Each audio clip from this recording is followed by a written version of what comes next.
വാർദ്ധക്യത്തിലായിട്ടുള്ള എല്ലാ പ്രിയപ്പെട്ടവരെയും യേശുക്രിസ്തുവിന്റെ നാമത്തിൽ സ്നേഹവന്ദനം അറിയിക്കുന്നു.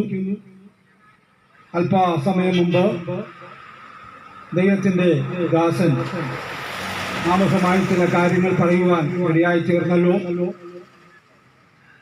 ഞങ്ങളെ വഴിയോരത്ത് നിന്ന് ഇങ്ങനെ വിളിച്ചു പറയുന്നതിൻ്റെ ആവശ്യകത അല്ല, എന്തുകൊണ്ടാണ് ഇങ്ങനെ ചെയ്യുന്നത് എന്ന് ചോദിച്ചാൽ ദൈവത്തിൻ്റെ വചനമായിരിക്കുന്ന ബൈബിൾ ഇങ്ങനെ പറയുന്നു: നീ സർവ്വലോകവും നേടിയാലും നിന്റെ ആത്മാവിനെ നശിപ്പിച്ചാൽ നിനക്ക് എന്ത് പ്രയോജനം?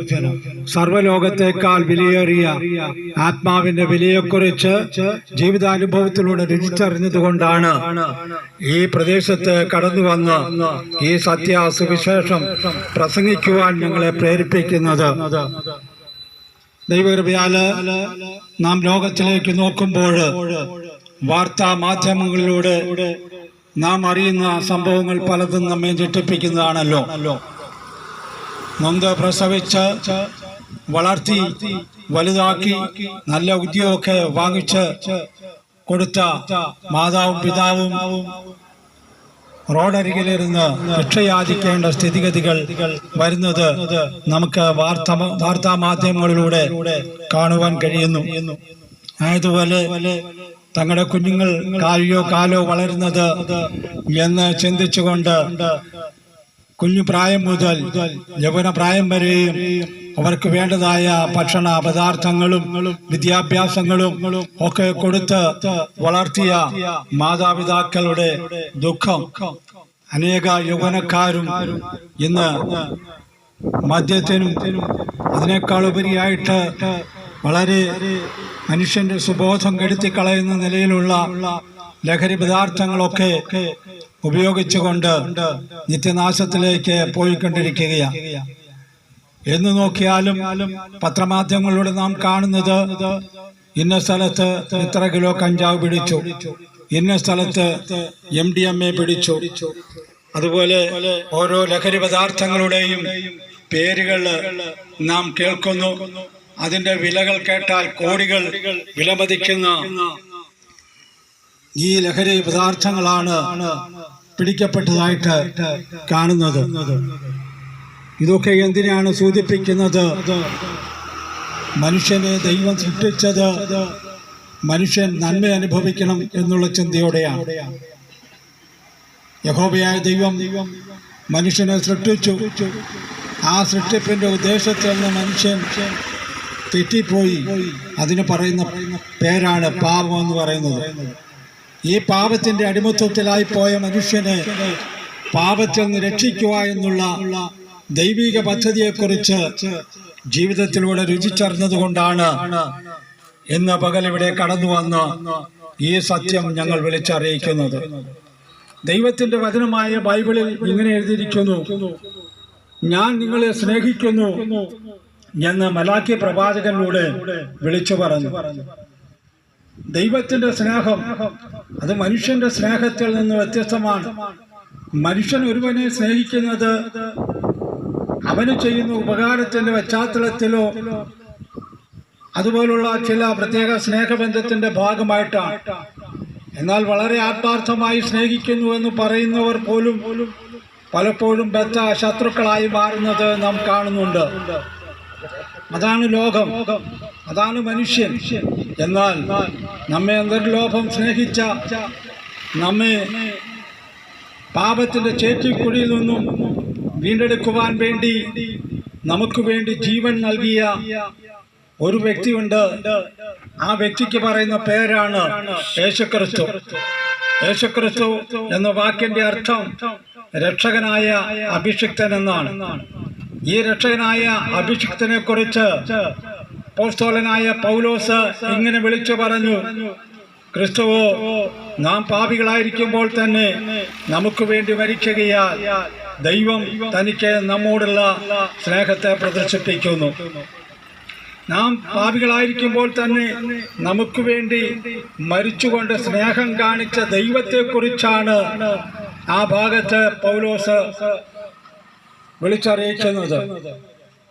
മനുഷ്യന്റെ സ്നേഹം ആവശ്യങ്ങളുടെ മുഖത്തും ഉപകാരങ്ങളുടെ മുഖത്തും ഒക്കെ ആയിരിക്കുമ്പോൾ യാതൊരു പ്രതിഫലേച്ഛ കൂടാതെയും മനുഷ്യനെ സ്നേഹിച്ച ആ സ്നേഹനിധിയായ കർത്താവായ യേശുക്രിസ്തു 2020 വർഷങ്ങൾക്ക് മുമ്പ് കാൽവരി ക്രൂശിൽ മനുഷ്യവർഗത്തിന്റെ പാപത്തെ പൂർണ്ണമായി ഏറ്റെടുത്തുകൊണ്ട് താൻ ക്രൂശിൽ മരിക്കുവാനിടയായി തീർന്നു. ആ മരണത്തെക്കുറിച്ചാണ് പൗലോസ് വിളിച്ചു പറഞ്ഞത്, ക്രിസ്തുവും നാം പാപികളായിരിക്കുമ്പോൾ തന്നെ നമുക്ക് വേണ്ടി മരിക്കുകയാൽ ദൈവം തനിക്ക് നമ്മോടുള്ള സ്നേഹത്തെ പ്രദർശിപ്പിക്കുന്നു. ഞാനും നിങ്ങളും മരിക്കേണ്ട സ്ഥാനത്ത് എനിക്ക് നിങ്ങൾക്കും വേണ്ടി മരിച്ചുകൊണ്ട് നമ്മോട് സ്നേഹം കാണിച്ച ദൈവം. പ്രിയപ്പെട്ടവരെ, നമ്മുടെ ഒരു സ്നേഹിതന് വേണ്ടി, നമ്മുടെ ഒരു ബന്ധുക്കൾക്ക് വേണ്ടി ജീവൻ കൊടുക്കുവാൻ തയ്യാറാകുന്ന എത്ര പേരുണ്ട്? വളരെ അപൂർവം മാത്രമാണ്. അങ്ങനെ ഒരു സംഭവം കേട്ടുകേൾവി പോലുമില്ല. എന്നാൽ മനുഷ്യവർഗത്തിന്റെ പാപത്തിന്റെ പരിഹാരത്തിന് വേണ്ടി ക്രൂശിൽ മരിച്ചുകൊണ്ട് നമ്മോട് സ്നേഹം കാണിച്ച ആ സ്നേഹനിധിയായ ദൈവമാണ് യേശുക്രിസ്തു. അപ്പോസ്തലനായിരിക്കുന്ന പൗലോസിന്റെ ജീവിതം പഠിക്കുമ്പോൾ ക്രിസ്തുമാർഗത്തിൽ വിശ്വസിച്ചിരുന്ന ക്രിസ്തുമാർഗക്കാരെ കൊന്നുപിടിക്കുവാൻ നടന്ന ഒരു മതാനുസാരിയായിരുന്നു പൗലോസ്.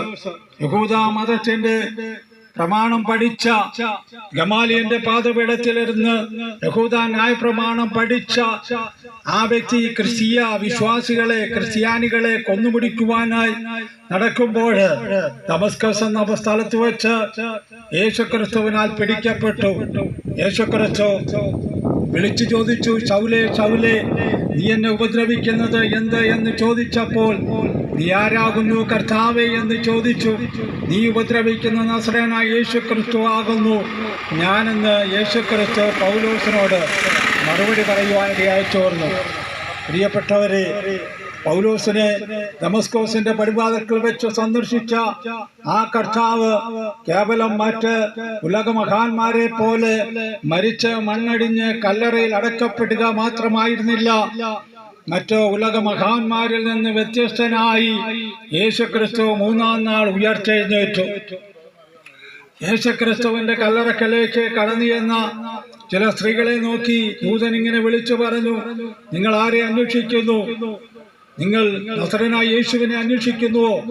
അവനിവിടെ ഇല്ല, അവൻ ഉയർത്തെഴുന്നേറ്റിരിക്കുന്നു എന്ന് പറയുവാനിടയായി.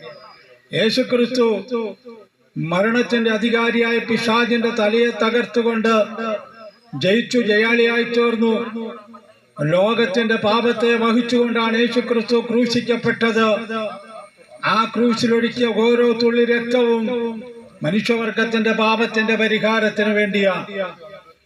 ക്രിസ്തുവും നാം പാപികളായിരിക്കുമ്പോൾ തന്നെ നമുക്ക് വേണ്ടി മരിക്കുകയാൽ ദൈവം തനിക്ക് നമ്മോടുള്ള സ്നേഹത്തെ പ്രദർശിപ്പിക്കുന്നു. ആ ദൈവസ്നേഹത്തിന്റെ ആഴം രുചിച്ചറിഞ്ഞതുകൊണ്ടാണ് ഈ വഴിയോരത്ത് നിന്നുകൊണ്ട് ഈ സത്വർത്തമാനം ഞങ്ങളിവിടെ വിളിച്ചു പറയുന്നത്. മറ്റൊരുത്തനിലും രക്ഷയില്ല, നാം രക്ഷിക്കപ്പെടുവാൻ ആകാശത്തിന്റെ കീഴെ ഭൂമിക്ക് മീതെ നൽകപ്പെട്ട വേറെ ഒരു നാമവുമില്ല, യേശുക്രിസ്തു എന്ന നാമം. ഈ യേശുക്രിസ്തുവിൽ വിശ്വസിക്കുന്നവർക്ക് ആത്മരക്ഷയുണ്ട്. പ്രിയ കുഞ്ഞുങ്ങളെ, യൗവനക്കാരികളെ, അത് ഇന്ന് നാം കോളേജിലേക്കും സ്കൂളുകളിലേക്കും ഒക്കെ കുഞ്ഞുങ്ങളെ അയക്കുന്നത് ഉന്നത വിദ്യാഭ്യാസത്തിന് വേണ്ടിയാണ്. എന്നാൽ ഈ കോളേജുകളിലും സ്കൂളുകളിലും ഒക്കെ കടന്നു പോകുന്ന കുഞ്ഞുങ്ങളെ കുറിച്ച് നാം കേൾക്കുന്ന വാർത്തകൾ നമുക്ക് വിശ്വസിക്കുവാൻ കഴിയാത്തതാണ്. കാരണം ഈ ലോകത്തിന്റെ ദൈവം എന്ന് പറയുന്ന പിശാച് മനുഷ്യന്റെ ഹൃദയത്തെ കുരുടാക്കിയിട്ടിരിക്കുന്നത് കൊണ്ട് പാപത്തെ പച്ചവെള്ളം പോലെ വലിച്ചു കുടിച്ചുകൊണ്ട് പോകുന്ന ഒരു ലോകത്തെയാണ് നാം കണ്ടുകൊണ്ടിരിക്കുന്നത്. ഇതിൽ നിന്ന് ഒരുവനെങ്കിലും രക്ഷ പ്രാപിക്കണമെന്നുള്ള ആ ആത്മഭാരമാണ് ഈ പ്രദേശത്ത് കടന്നു വന്ന് ഈ സത്യ സുവിശേഷം അറിയിക്കുവാൻ ഞങ്ങളെ പ്രേരിപ്പിക്കുന്നത്. ആയതുകൊണ്ട് ദൈവവചനത്തിൽ ഇങ്ങനെ എഴുതിയിരിക്കുന്നു, യേശുക്രിസ്തുവിന്റെ രക്തം സകല പാപത്തെയും പോക്കി നമ്മെ ശുദ്ധീകരിക്കുന്നു. അതേ പ്രിയപ്പെട്ടവരെ, കാൽവരി ക്രൂശിൽ രണ്ട് കള്ളന്മാരുടെ മധ്യത്തിൽ യേശുക്രിസ്തുവിനെ ക്രൂശിക്കുവാൻ ഏൽപ്പിക്കപ്പെടുമ്പോൾ ആ ക്രൂശിൽ യേശുക്രിസ്തുവിന്റെ ഓരോ തുള്ളി രക്തവും ഒഴുകിയത് എനിക്ക് നിങ്ങൾക്കും വേണ്ടിയാണ്. തലയിൽ മുൾമുടി ചൂടി കൈകാലുകൾ ആണികളാൽ അടിക്കപ്പെട്ട് റോമൻ പടയാളികൾ യേശുവിന്റെ ശരീരം വിലാപ്പുറം കുത്തി തുളച്ച് അങ്ങനെ അവസാനത്തുള്ള രക്തം വരെയും യേശുക്രിസ്തു ലോകത്തിന് വേണ്ടി ഒരുക്കി. ആ ലോകത്തിന് വേണ്ടി ഒഴുക്കിയ ആ രക്തം എന്റെയും നിങ്ങളുടെയും പാപത്തിന്റെ പരിഹാരത്തിന് വേണ്ടിയാണ്. യേശുക്രിസ്തുവിന്റെ രക്തം സകല പാപത്തെയും പോക്കി നമ്മെ ശുദ്ധീകരിക്കുന്നു. യേശുക്രിസ്തു പ്രായവ്യത്യാസമന്യേ ശിശുക്കൾക്ക് വേണ്ടി, യൗവനക്കാർക്ക് വേണ്ടി, ബാല്യക്കാർക്ക് വേണ്ടി, മധ്യസ്ഥർക്ക് വേണ്ടി, അതേ വാർദ്ധക്യത്തിലായിരിക്കുന്നവർക്ക് വേണ്ടി, എല്ലാവർക്കും വേണ്ടിയാണ് യേശുക്രിസ്തു ക്രൂശിക്കപ്പെട്ടത്. ആ ക്രൂശിക്കപ്പെട്ട ക്രിസ്തുവിനെ ഞാനും നിങ്ങളും രക്ഷകനായി സ്വീകരിക്കുമ്പോൾ നമുക്ക് ദാനമായി ലഭിക്കുന്നതാണ് നിത്യജീവൻ. അതിനേക്കാൾ ഉപരിയായി സമാധാനം. യേശുക്രിസ്തു വിളിച്ചു പറഞ്ഞു, എന്റെ സമാധാനം നിങ്ങൾക്കായി തന്നിട്ട് പോകുന്നു. അത് ലോകം തരുന്നത് പോലെയല്ല. ലോകത്തിന് തരുവാൻ കഴിയാത്ത സമാധാനവും ആശ്വാസവും നൽകുവാനാണ് യേശുക്രിസ്തു ക്രൂശിക്കപ്പെട്ടത്. ഈ ക്രൂശിക്കപ്പെട്ട യേശുക്രിസ്തുവിനെ രക്ഷകനും കർത്താവുമായി സ്വീകരിക്കുമ്പോൾ അതേ ആ വ്യക്തിയുടെ ജീവിതത്തിൽ സമാധാനം കടന്നു വരുന്നു. അങ്ങനെ ആ സമാധാനം അനുഭവിച്ചറിഞ്ഞുകൊണ്ടാണ് മോഹൻ എന്ന് പേർ പറയപ്പെടുന്ന ഞാനും ഈ വഴിയോരത്ത് നിന്ന് ഈ സത്യം വിളിച്ചറിയിക്കുന്നത്. ആയതുകൊണ്ട് പ്രവാചകനായ യെശയ്യാവ് ഇങ്ങനെ വിളിച്ചു പറഞ്ഞു, നിന്റെ പാപം എത്ര രക്താംബരം പോലെ കടുംചുവപ്പായാലും അത് മഞ്ഞുപോലെ വെളുപ്പിക്കും. എത്ര കടുംചുവപ്പായ പാപം ചെയ്ത വ്യക്തിയാണെങ്കിലും ഒരു നിമിഷം കൊണ്ട് ആ പാപക്കറകൾ കഴുകപ്പെടും. യേശുവേ, ഞാനൊരു പാപിയാണ്. എന്റെ പാപത്തിന്റെ പരിഹാരത്തിന് വേണ്ടി അവിടുന്ന് ക്രൂശിൽ മരിച്ചു, അടക്കപ്പെട്ടു, ഉയർത്തെഴുന്നേറ്റു. ഞാനത് വിശ്വസിക്കുന്നു കർത്താവേ എന്ന് നിൽക്കുന്ന ഇടത്ത് നിന്നുകൊണ്ട് ഒരു നിമിഷം തന്റെ കണ്ണുകളെ ഉയർത്തി അതേ അദൃശ്യനായ ദൈവത്തോട് യാചിക്കുന്നുവെങ്കിൽ ആ യാചിക്കുന്ന നിമിഷത്തെ തന്നെ പരിശുദ്ധനായ ദൈവത്തിന്റെ ആത്മാവ് നിങ്ങളെ ക്രിയ ചെയ്യുവാനിടയായി തീരും. അങ്ങനെ ദൈവ സമാധാനം ഉള്ളത്തിൽ വരുവാനിടയായി തീരും. ദൈവത്തിന്റെ സമാധാനം ലഭിക്കുവാൻ നാം നേർച്ച കാഴ്ചകൾ കൊടുക്കണ്ട, വഴിപാടുകൾ കൊടുക്കണ്ട, പുണ്യസ്ഥലങ്ങൾ സന്ദർശിക്കേണ്ട, വില കൂടിയ വസ്തുവകൾ വഴിപാടായി കൊടുക്കണ്ട. ഒറ്റ നിമിഷം കർത്താവേ, ഞാനൊരു പാപിയാണ്, എന്റെ പാപത്തിന്റെ പരിഹാരത്തിന് വേണ്ടി അവിടുന്ന് ക്രൂശിക്കപ്പെട്ടു എന്ന് ആര് വിളിച്ചു പറയുന്നുവോ, ആര് യാചിക്കുന്നുവോ, ആ വ്യക്തിക്ക് ദൈവം ദാനമായി നൽകുന്ന രക്ഷയാണ് ആത്മരക്ഷ എന്ന് പറയുന്നത്. സർവ്വലോകത്തെക്കാൾ വിലയേറിയ ആത്മാവിന്റെ രക്ഷയെ അനുഭവമാക്കുവാൻ ദേശവാസികളെ ദൈവം സഹായിക്കട്ടെ.